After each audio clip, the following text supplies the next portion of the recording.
White సైతాన్ అని అంటారండి. శ్వేత సైతాన్ ఏమిటండి ఇది అంటే వైట్ ఫాస్ఫరస్.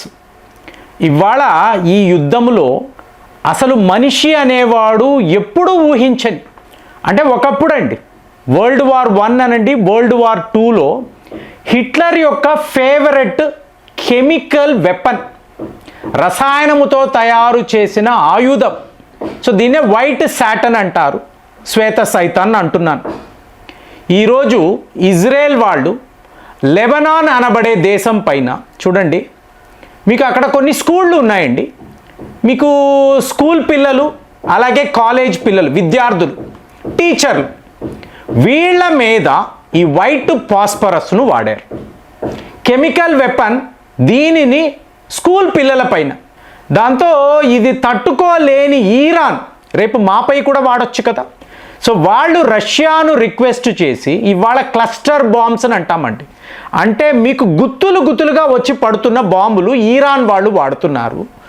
మీకు ఇప్పుడు పరిస్థితి ఏమిటి అంటే రష్యా నుంచి ఈ వైట్ ఫాస్ఫరస్, వైట్ సాటన్ అనబడే అతి ప్రమాదకరమైన కెమికల్ వెపన్, దీనిని ఈరాన్ వాళ్ళు తెచ్చుకున్నారు. పెద్ద లెవెల్లో ప్రార్థనలు జరుగుతున్నాయి, అంటే మమ్మల్ని క్షమించండి, ఇలాంటి ఆయుధాన్ని మేము ఇజ్రాయెల్ అమెరికాపై వాడబోతున్నాము, వేరే మార్గమే లేదు. మా విద్యార్థులు చిన్నారులు అని కూడా చూడకుండా ఇజ్రాయెల్ ఇంత దారుణాలకు ఒడిగడుతున్నప్పుడు మేము కూడా సరిగ్గా అదే పని చేయాల్సిన పరిస్థితి. అంటే రేపు అమెరికా వాళ్ళు గ్రౌండ్ ఇన్వేషన్ అని చెప్పి వాళ్ళ ట్రూప్స్ని మా ఈరాన్లోకి తీసుకువచ్చినప్పుడు, సో వాళ్ళు మా మీదికి వచ్చినప్పుడు ఈ వైట్ ఫాస్ఫరస్ అనబడే కెమికల్ ఆయుధాన్ని వాళ్ళపై మేము వాడబోతున్నాము. ఈరోజు కూడా మేము ఇప్పుడు మిడిల్ ఈస్ట్లో ఉండే హోటల్స్, ఇక్కడ కదండి అమెరికా ట్రూప్స్ వాళ్ళు ఉన్నారు, వాటి మీద దాడులు చేస్తున్నాం. అంతే తప్ప మిడిల్ ఈస్ట్లో ఉండే ఒక కాలేజీ మీదో, స్కూల్ మీదో, యూనివర్సిటీ మీదో మేము చేయడం లేదు. మేము న్యాయబద్ధమైన యుద్ధమే చేస్తున్నాము అని చెప్పి ఈరాన్ వాళ్ళు చెప్తున్నారు. ఏంటండి వైట్ ఫాస్ఫరస్? ఎవరైనా విద్యార్థులు మీరు తెలుసుకోవాలండి. మీకు వరల్డ్ వార్ 1లో, వరల్డ్ వార్ 2లో దీన్ని వాడారండి, కానీ ఈరోజు కూడా దీనిని ఎవరు బ్యాన్ చేయలేదు. కెమికల్ వెపన్ని మీరు బ్యాన్ చేయాలి కదా. కెమికల్ వెపన్ కన్వెన్షన్ అని చెప్పి చట్టాలు ఉన్నాయి. కానీ ఇక్కడ ఎలా ఉంటుందంటే అమెరికా వాళ్ళు వాడుతున్నారు అనుకోండి, అది ఆటోమేటిక్గా మీకు బ్యాన్కి గురి అవ్వదు. అమెరికా వాడు చెప్తే ఇమీడియట్గా బ్యాన్ చేస్తారు. సో అప్పట్లో హిట్లర్ శత్రు దేశాల మీద వాడాడు, నా ఫేవరెట్ వెపన్ అని కూడా చెప్పాడు. అలాంటిది మీరు చూసారనుకోండి 2004లో మీకు ఇదే వైట్ ఫాస్ఫరస్ని అమెరికా వాళ్ళు ఇరాక్ పైన వాడారండి. ఇది ఎలా ఉంటుందంటే ఒక్కసారి ఈ కెమికల్ గాలిలోకి కలిసిన తరువాత ఈ ఆక్సిజన్ అంటాం చూసారా, ఈ ఆక్సిజన్ రియాక్షన్, ఆక్సిజన్తో కలిస్తే మీకు మంటలు స్టార్ట్ అవుతాయి, అగ్ని జ్వాలలు స్టార్ట్ అవుతాయి. ఒకవేళ ఈ కెమికల్ మీ స్కిన్ మీద తగిలితే మీరు తట్టుకోలేని మంటలండి. అంటే ఆ దురదలు మంటలు ఎలా ఉంటాయంటే 4800 డిగ్రీ ఫారెన్హీట్ అనేది మీకు ఆ వేడి. సో దీన్ని మనుషులు తట్టుకోలేరు, ఆ శరీరం అంతా కూడా కుళ్ళిపోయి వాళ్ళు మరణిస్తారు. అదే ఇమాజిన్ చేసుకోండి ఫ్రెండ్స్, స్కూల్ పిల్లల మీద, కాలేజ్ పిల్లల మీద ఇలాంటి వెపన్స్ను వాడుతున్నారు అంటే ఏం చెప్పాలి? సో ఇక్కడ మానవత్వము అనేది ఏమైనా ఉందా తెలియడం లేదు. అడిగారు అనుకోండి, వీళ్ళు రేపు తీవ్రవాదులు అవుతారు అని అమెరికా వాడు అంటాడు. కాబట్టి ఇది వాడవచ్చు అంటే రూల్స్ లేవు కదండి. అమెరికా మీకు వైట్ ఫాస్ఫరస్ని వాడితే మీకు అది ఓకే, ఎవరు కాదు అనలేరు. సో మీకు ఇరాక్తో అయిన తరువాత మళ్ళీ సిరియా పైన కూడా 2017లో సిరియా పైన కూడా ఈ వైట్ సాటన్ అనబడే కెమికల్ వెపన్ని అమెరికా వాడు వాడాడు. కాబట్టి ఇది ఓకే, ఎవరు మీకు యునైటెడ్ నేషన్స్ సెక్యూరిటీ కౌన్సిల్ కూడా నో అని చెప్పలేరు. అమెరికా వాడుతుంది కాబట్టి కరెక్టే. సో ఇప్పుడు ఈరాన్కి రష్యా ఎందుకు పంపించింది అంటే రేపు ఈరాన్ పైన కూడా అమెరికా, ఇజ్రాయెల్ ఇదే పని చెయ్యొచ్చు. అంటే ఒక్కసారి కెమికల్ గాలిలో కలిసిన తరువాత అండి దీన్ని మీరు ఆపలేరు కదా. ఇప్పుడు మీరు అడగొచ్చు, మరి బ్యాన్ చేయాలి కదండి, తక్కిన దేశాలు ఉన్నాయి కదా అంటే అక్కడ వీటిని స్మోక్ లాగా వాడతారండి. శత్రువులు వస్తున్నారు, మీకు ఒక చిన్న బ్లాస్ట్ జరుగుతుంది, అక్కడ ఒక తెల్ల రంగులో స్మోక్ ఏర్పడిపోతుంది, ఫాగ్ అంటాం చూసారా అలాగా.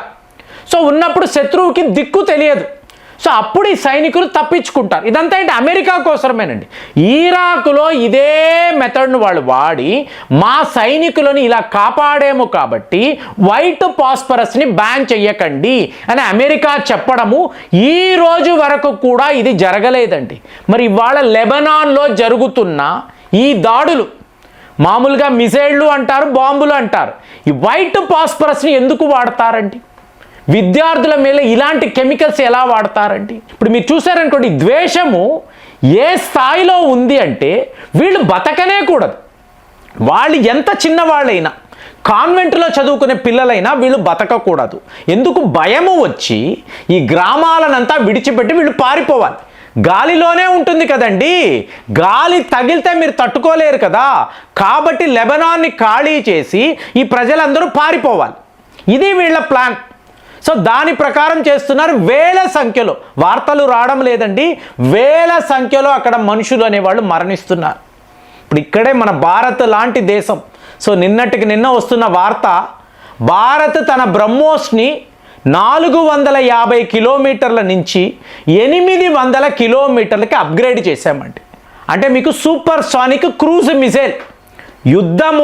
యుద్ధములో మీరు ఎలాంటి ఆయుధాలు వాడాలి, ఎంత పర్ఫెక్ట్ ఆయుధాలు వాడాలి అని ఆపరేషన్ సింధూర్లో చేసి చూపించాం. పాకిస్తాన్ ప్రధానమంత్రి అన్నాడు, మేము భీకరమైన దాడులు చేయడానికి ఉదయం సిద్ధముగా ఉన్నామండి.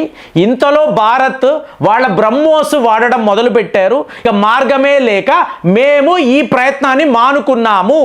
అంటే కన్వెన్షనల్ వార్ఫేర్లో మీరు ఏం వాడాలి, ఏం వాడకూడదు మీకు తెలిసి ఉండాలండి.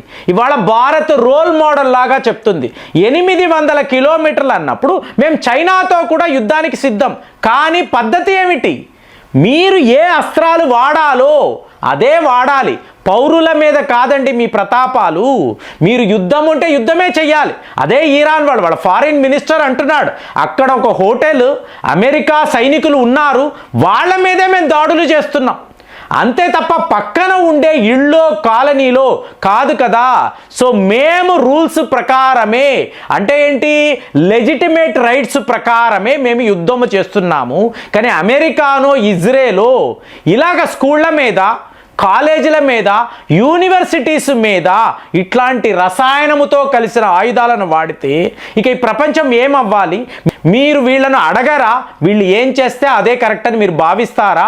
వీళ్లకు సపోర్టుగా మా సొంత ఇస్లామిక్ బ్రదర్హుడ్ అనబడే దేశాలు ఇంతంత మంది ఉన్నారు.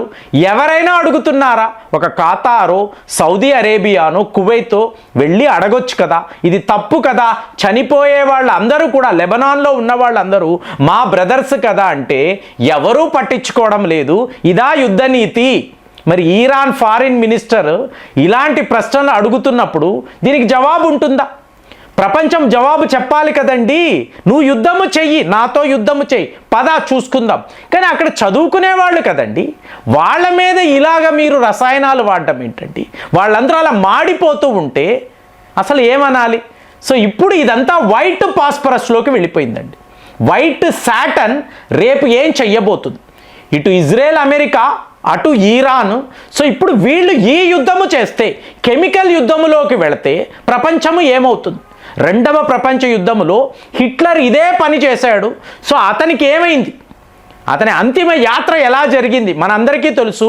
మరి ఇవాళ వీళ్ళు ఇంత ప్రమాదకరమైన ఆట ఆడాలనుకుంటున్నారు. అలాంటిది ఈ వైట్ పాస్పరస్ కలిగించబోతున్న ఈ డ్యామేజ్ని ప్రపంచం ఊహించలేదు అని అంటున్నారు. ఇదంతా ఎందుకురా మీరు చేస్తున్నారు? ఈ యుద్ధాలు దేనికోసరము? ఎవరిని ఉద్ధరించడానికి? ఏం అర్థం కావడం లేదు. కానీ వీళ్ళు ఆడుతున్న ఈ ఆట మాత్రము చాలా చాలా ప్రమాదం అండి. మరి ఇందులో ఎంతెంతమంది బలవుతారు? మీకేమనిపిస్తుంది? కామెంట్స్లో రాయండి. మళ్ళీ వచ్చే వీడియోలో కలుద్దాం. జై హింద్.